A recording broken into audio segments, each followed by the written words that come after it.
Major economic powers and political powers in the world that were once more reticent championing democracy see the same challenges from the authoritarian states.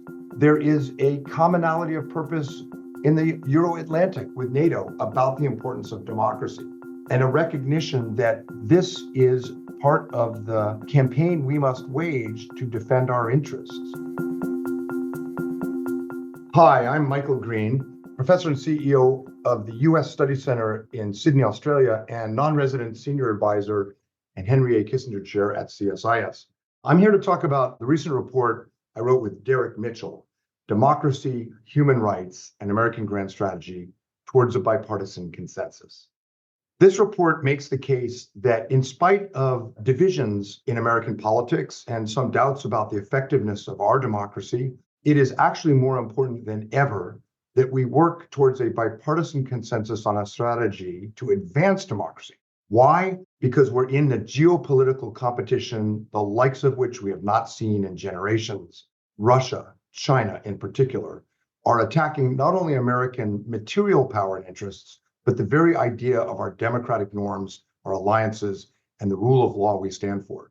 In an election year, we are seeing more debates in and about American democracy than we have seen in a very long time.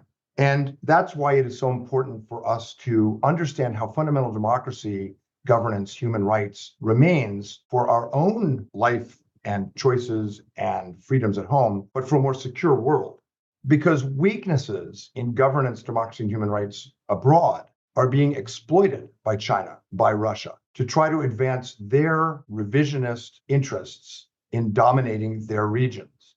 Their gain from all of this is to undermine the very values that underpin American, Japanese, Australian, British, allied solidarity and our connections to developing and emerging democracies, but also to make it easier for these authoritarian powers to build dual-use military ports, to undermine governments that want to accept investments from the US or Japan or Europe, to undercut American military and diplomatic presence or that of our friends and allies.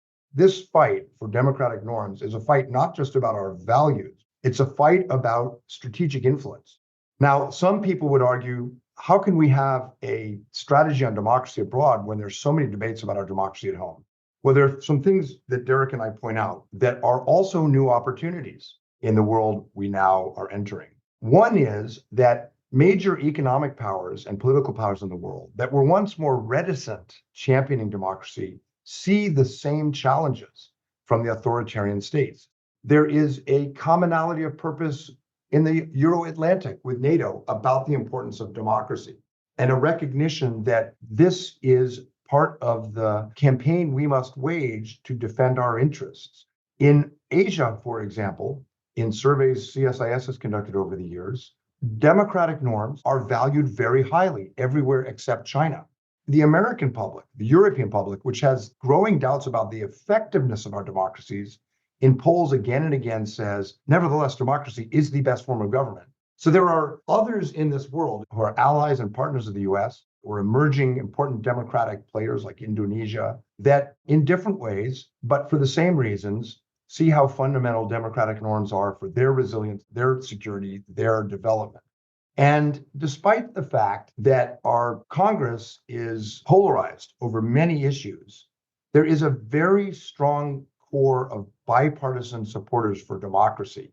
So we shouldn't let the noise and the friction, some of which is disturbing about our own democracy, get in the way of the values we still share across the aisle for the most part, the values we increasingly are sharing with our Indo-Pacific and Euro-Atlantic allies, and even with the business community.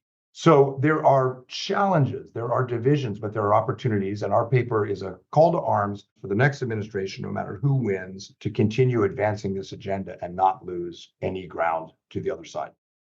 To read the full report, Democracy, Human Rights, and American Grand Strategy Towards a Bipartisan Consensus, please visit csis.org.